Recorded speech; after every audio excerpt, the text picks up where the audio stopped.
Scott Manley here, and in the distant future, man is locked in a deadly war with blocky 1990s era graphics.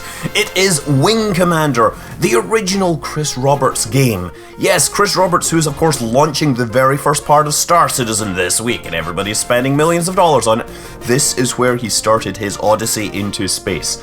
Now, it wasn't the first game that he worked on at Origin, but it's by far the most famous for one that he launched. It was essentially a cinematic shooter. It was also included War Inspector, incidentally, also famous. But let's start the campaign so you can get an idea of what's going on here. Now, essentially the idea is you are a space pilot in space, assigned to the Tiger Claw. So you start out in this little art simulator, and so you pick your name, last name Manley, call sign Blue Hair, that's right. Blue hair. I'll be blue. And you'll see why. There I am. Oh, 6th place. That's terrible. Apparently, someone called Potshot is better than me. Or Pot's Hot. Someone with hot pots is better than me. So yeah, the idea, or one of the innovations, I guess, that hadn't really been seen up until now was making your co-pilots and everything real, legitimate characters that you could actually talk to. So you'd start out in the bar and you can talk to Shotglass. Now, all of these guys, they are characterized by text alone. They didn't have speech, so they pretty much had to be defined well by the text, right? You know, belly on up, friend, and take a load off. You must be Blue Hair. I'm Shotglass. Welcome aboard the Claw. Used to be a pilot myself, till the flea bag shut me up so bad I couldn't fly. I guess I flew with most every pilot on the Claw. So if you want to know how one pilot or another flies, old Shotglass is the guy to ask. Stop by when you're off duty and we'll talk more. Yeah, it's okay, that was my terrible Shotglass. I have no idea. I think he's supposed to be like Middle America, you know, judging by his most any comment. Paladin, however, he's one that I can do. Och, laddie, take a seat and tilt a glass of old Paladin. I recall once when I was just a lieutenant like yourself there. We were flying patrol over Accord, the 4th planet in the Alliance system. These 4 Kilrathi Salthi came zooming in with the sun at their backs. What is the point, monsieur? There is one. I cannot do her accent, of course, because it's supposed to be French-ish. I was leading up to it, lass. That day we learned that Salthi will always turn to the left. It's got something to do with the way the engines and ducts are arranged. So when you get to tail of Salthi, watch to the left. That's where he'll go when he makes his break. So yeah, it sounds Scottish, but actually, neat thing is you can go into the documentation, which this is the documentation that comes with Good Old Games. It's actually presented as the onboard magazine of the TCS Tiger Claw, which is kind of interesting. But if you go down, okay, you get all the spacecraft. There's the Tiger Claw, epic spacecraft, drawn by hand, notice, no 3D renderings at this time. 80,000 tons, there's your Kilrathi spacecraft. And somewhere down here, aha, characters. So these are pilot profiles. So, Hunter, Ace of Aces, Iceman. And here we have Jeanette Devereaux. I said it's French? No, she's in fact from Brussels, Belgium, right? So if you tell me my French accent is wrong, I'm correct, because she's actually Belgian. And then there's Paladin, who, it tells you, he was a native of Ares, a self-sufficient station built in permanent orbit around the planet Venus, which is really odd, because you'd think Ares, being like the god of war, would be around Mars. Yeah, obviously someone getting their mythology messed up there. However, yes, so he's a native of Venus, but his parents are actually Scottish, from Wick. The terraforming engineers, obviously they have big plans on Venus. So yeah, this is the manual. It's kind of good reading. They talk about they also have the profiles of the bad guys as well. Borak Starkiller. Yes, they're all giant cats. Obviously taking more than a few cues from the Known Space series. Larry Niven, of course, famously wrote the Man-Sin Wars.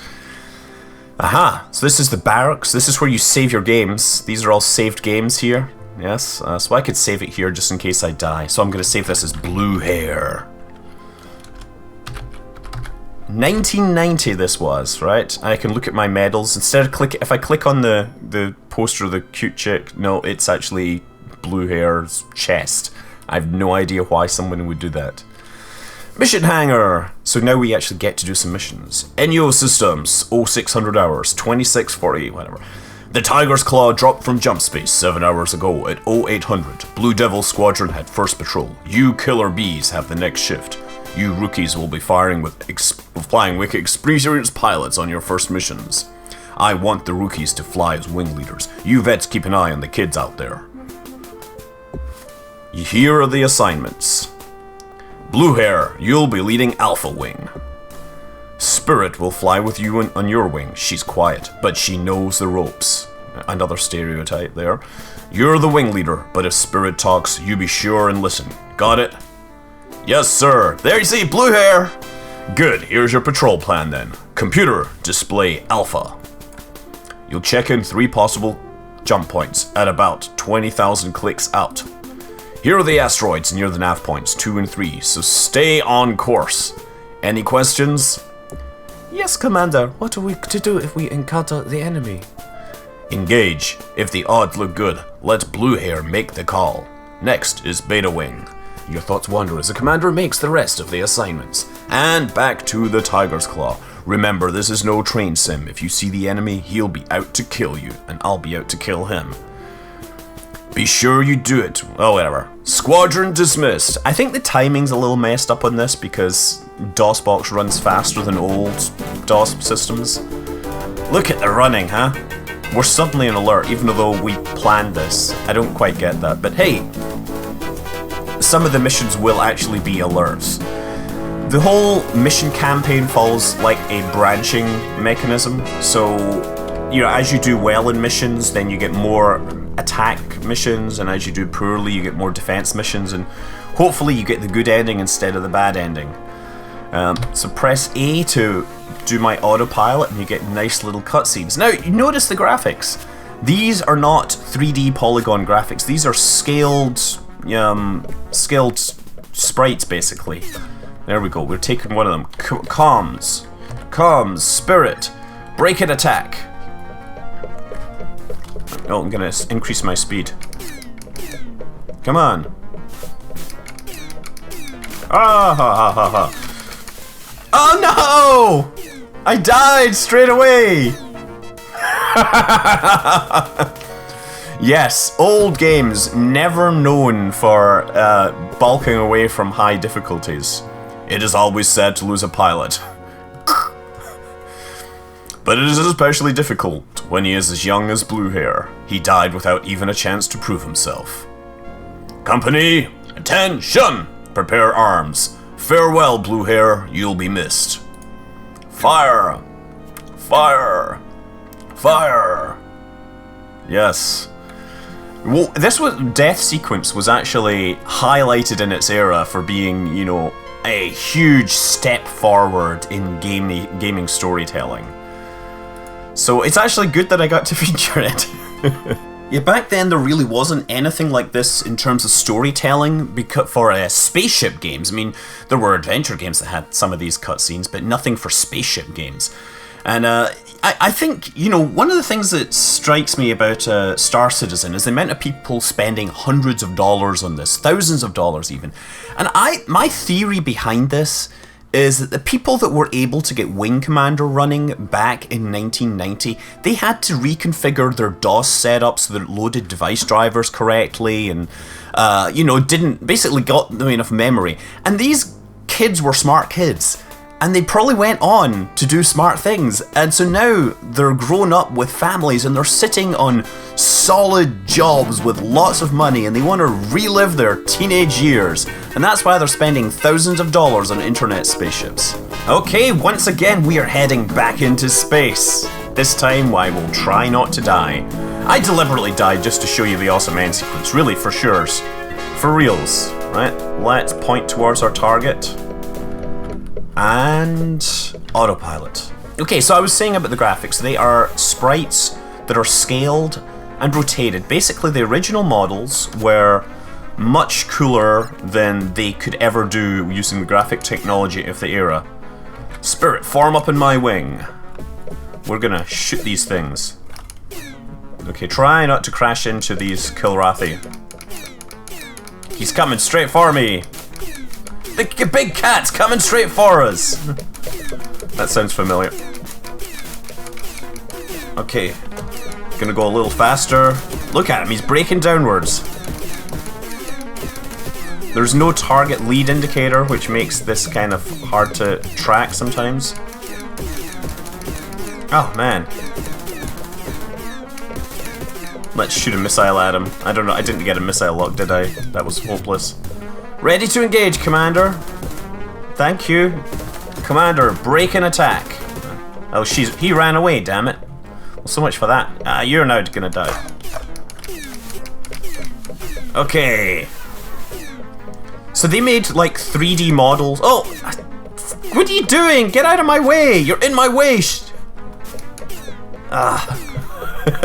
Reminds me of Top Gun suddenly, right? You're in my shot. I have managed to kill one, Domo. Yeah, I was gonna kill him, but you got in my way. Yeah, I should have told her to get out the way. Shouldn't I? Okay.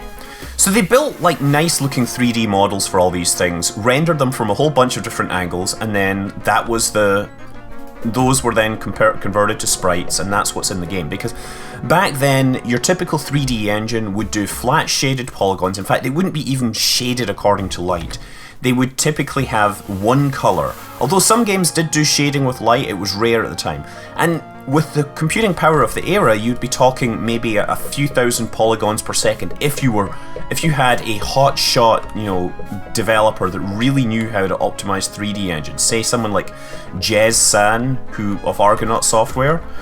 I remember him stating in an article how they'd managed to get their game engine up to 3,000 polygons per second. Now, if you think about it, 3,000 polygons per second at 30 frames per second is 100 polygons per frame, which is pretty terrible, actually. Just think about modern games where they're talking 250,000 polygons in some objects, and they're all texture mapped and normal mapped and filtered and everything else. So, yeah, Jez Sad, incidentally, if you don't know, Argonaut Software, they originally got known for a game called Star Glider, and then ultimately Star Glider 2, but they started working with Nintendo and they created the first Super FX game, Star Fox, or Star Wing if you're British. And so, a lot of respect has to go to him, because Star Wing or Star Fox is a great game. They have different names in Britain because there was a game called Star Fox already. So I know it as Star Wing, and that was, my introduction to console gaming, and frankly, I was blown away by that. It also had bitmapped asteroids. Spirit, form up in my wing. I want to shoot these guys. I need to kill these guys, and you're getting in my way. Whoa! Now get these things.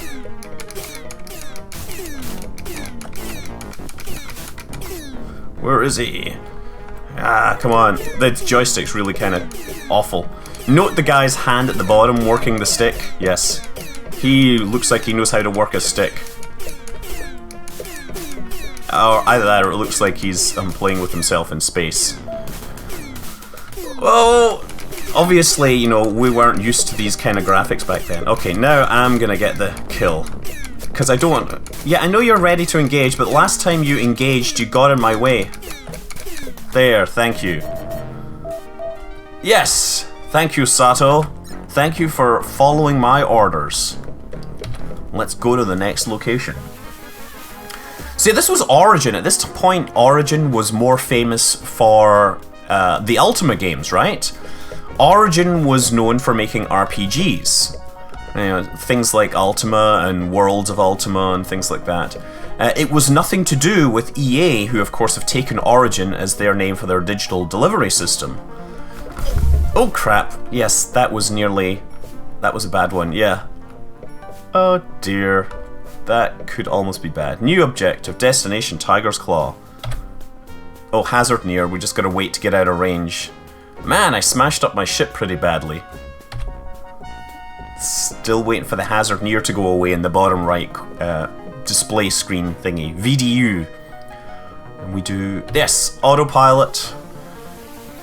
Cutting a majestic arc through space. Well, my ship actually has a little bit of flames, I think it's on fire. So I'm going to cut my velocity down. And wait, talk to the tiger's claw, request landing. Blue hair, you are clear to land. I wonder if there's a roll button.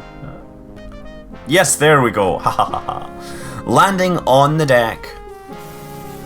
It's all about the cutscenes. Well, it's kind of weird that my ship doesn't appear to have a wing there. Did I really beat it up that badly? Looks like it got a little hot out there, sir. Actually, it was fine. It was the asteroid that did most of the damage.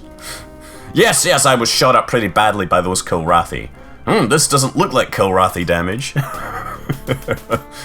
Mission debriefing, 0600 hours, 2654, 110. Welcome back, Blue Hair. Looks like you survived your first trip out.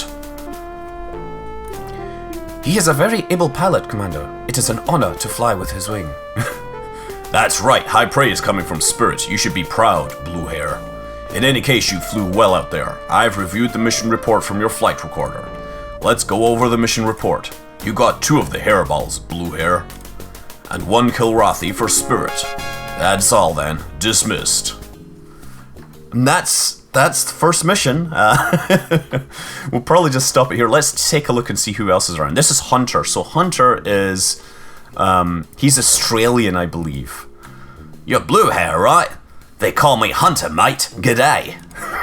Spirit here was telling me about your tumble with the blue airballs. Sounds like you really mixed it up out there. Oh, it's the way, innit, mate? Just you and some airball twisting about trying to get a missile lock. Formations, uniform, medal, wingman, that's all sheep dip. All Bruce can count on out there is himself and his missile. I think I'm lapsing into some sort of British regional accent. Good God. Sorry, Australia, I love you. I'd really love to go there sometime. Don't hate me for that. I'm not even going to try Spirit. So yeah, that's Wing Commander. That's the original Wing Commander. Maybe play more of this in future. I'm Scott Manley. Fly safe.